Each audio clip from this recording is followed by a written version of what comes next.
Hello students, welcome back again. Myself Adil Hussain Sheikh and welcome to the lecture series of Automotive Combustion Engine and Technology. Today we are going to discuss about stratified charge combustion in direct injection gasoline engines, and we had already discussion regarding introduction session of stratified charge, as well as we had a discussion regarding how stratified charge work, as well as we had a discussion regarding compression stroke injection as well as inlet stroke injection. So today we are going to discuss about thermodynamics and gasoline engine combustion process, and further we are going to discuss about production engine with stratified gasoline direct injection system. In this particular lecture we are also going to discuss about some disadvantages of wall guided system compared to second generation engines, or we can say that spray guided systems. And in this particular lecture also we are going to discuss about fuel comparison of pod fuel injection with GDI system. So let us discuss thermodynamics and GDI combustion process. Basically, sensible enthalpy. What is enthalpy? What is entropy? As we are very well know. But in this particular process, sensible enthalpy is decreased in the combustion chamber due to evaporation of fuel. Also, we can say that it's the internal type of cooling, and we had already discussed in our engine downsizing chapter, right? And with the help of this decrement in sensible enthalpy, we get evaporative cooling, and with this evaporative cooling, we can get reduced knocking tendency, as well as in this particular process, we are also going to decrease our temperature, right? Basically, we know that as our temperature is going to be decreased at that time, all our compression ratio of the particular combustion process is going to be increased. This is the main advantage of this particular system. With the help of GDI system, we are going to decrease our sensible enthalpy. With the help of this sensible enthalpy, we are going to decrease our temperature, and with the help of this temperature, we are going to reduce our knocking tendency. With the help of this reduced knocking tendency, we get ultimate high compression ratio. This is the main advantage of this GDI system. Also, we had a discussion regarding evaporative cooling. What is the meaning of evaporative cooling? See, in GDI system, fuel directly injected in the form of vaporized air. Okay, it means while vaporization, injected fuel developed a cooling system in particular combustion chamber. With the help of this injected fuel, all the combustion walls as well as combustion geometry as well as piston geometry going to be cooled during combustion process. So with the help of this evaporative cooling process, we are going to achieve internal cooling of the combustion parts. Also, we can say that increase in compression ratio reduce the fuel consumption for particular engines. As we know that diesel engine have high capacity compared to petrol engines. Why? Because diesel engine have high compression ratio. So, although we can say that in this particular GDI system, we are going to increase our compression ratio, and with the help of this increment in compression ratio up to 2 to 3%, we are going to reduce fuel consumption up to 2% compared to pod fuel injections, or we can say that naturally aspirated engines. So this is the main benefit of the GDI body. See, this is the particular diagram of thermal efficiency versus compression ratio.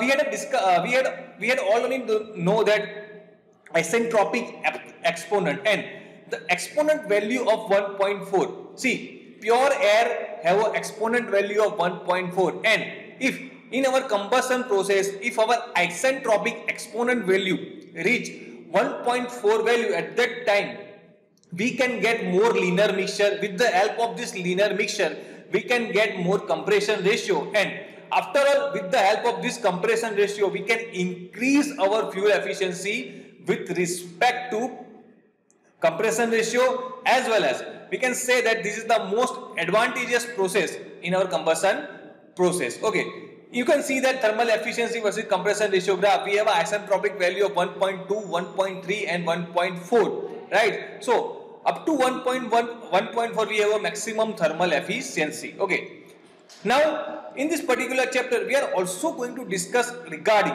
engine speed, RPM versus mean effective pressure. Okay, see, whenever engine runs at high RPM and high mean effective pressure, at that time, overall engine life is very low compared to naturally aspirated engines. In particular figure, you can see that basically two modes. First one is the homogeneous mode, and second thing is the stratified charge mode, right? In stratified charge mode, you can see the mean effective range and speed RPM range. See, it is a very optimum value regarding torque and power output, right? But in homogeneous modes, we have a more RPM to get mean effective pressure, and due to this, our engine life going to be decreased at particular level. So this is the main advantage of stratified charge while using in our combustion process, right? Basically in homogeneous mode and stratified charge mode, right? Comparison between mean effective pressure and engine speed, you can see particularly in graph, right? We have 4500 RPM compared to 7 to 8 bar, and we have 10 to 12 bar up to 7000 RPM, right? So what will happen in this particular range, right? Whenever engine runs at high speed, at that time the overall efficiency and overall life of the engine going to be reduced continuously, right? And in second thing, you can see that basic stratified charge mode, right? First one is the wall guided mode, second thing is the air guided mode, and third one is the spray guided mode. We had already discussed in our previous lectures, right? So which are the problem associated with wall guided system? So first one is the coordination of ignition and injection timing with wide range operations. Okay, see, we have to coordinate ignition time like spark plugs and all the necessary parameters we have to arrange and optimize properly, as well as injection timing is the most important thing in all the GDI body. So which are the main problem? Coordination of injection systems and ignition system. Second thing is the pronounced film produced on the wall. Okay, we can say that it's a soot formation or deposit on the piston crown. With the help of this soot formation and deposit, ultimately we are going to reduce our compression ratio and increase the knocking tendency, which will ultimately reduce our indicated power. Okay, and most important is the increase of combustible hydrocarbon. See, every soot formations and deposit directly increase the combustion of hydrocarbons, and ultimately we can say that in our exhaust content of hydrocarbon is more compared to the other exhaust particles, right? Fourth one is the injection timing with respect to piston geometry.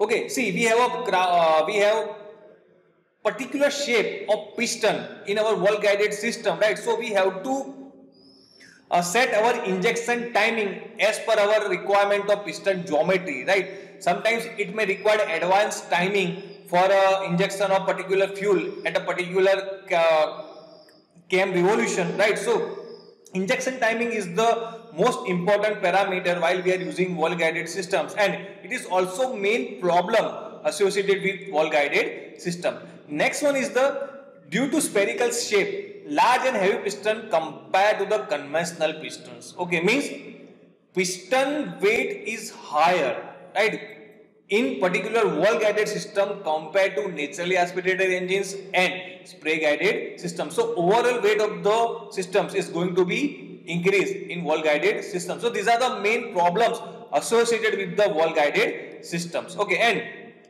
with association of all these problems, we can consider that mechanical losses are higher compared to spray guided systems in wall guided systems. So these are the basic problems sometimes asked in your GTU exams also. Okay, now let us discuss fuel comparison. Okay, so we are going to compare second generation engines with PFI body as well as wall guided direct injection systems. You can see that fuel economy consistently increase compared to pod guided system, wall guided system and spray guided system, right? In wall guided system we have 10 to 11% fuel efficiency, and right now in spray guided system we have almost 15 to 16% fuel efficiency, right? and it much higher than pod fuel injection system, because we have reduced hydrocarbons, reduced CO in particular in our emission systems, and in our particular GDI body we have a high pressure process efficiency, because our GDI process runs on very high pressure injection system. So with the help of this high pressure injection system, we can get fuel economy also, as well as reduce enthalpy, as well as lesser detonation or knocking, and high compression ratio will be helpful for fuel economy in our GDI body. So these are the main comparison of fuel economy with pod fuel injection system of and wall guided systems and spray guided system. Remember that spray guided system is the second generation engines, while wall guided systems and air guided system is the first generation engine. So this is the basic fuel economy comparison. Right now we have SCCI engines, and we have rotary engines, we have SCCI engines also in our market, commercial market. So with the help of these engines, we are getting 20 to 25% fuel efficiency compared to pod fuel injection system. So this is the basic comparison of fuel economy of particularly engines. In very next lecture, we are going to discuss about advantages of spray guided systems, and we will also discuss regarding some stratified charge process. Till date, stay home and thank you.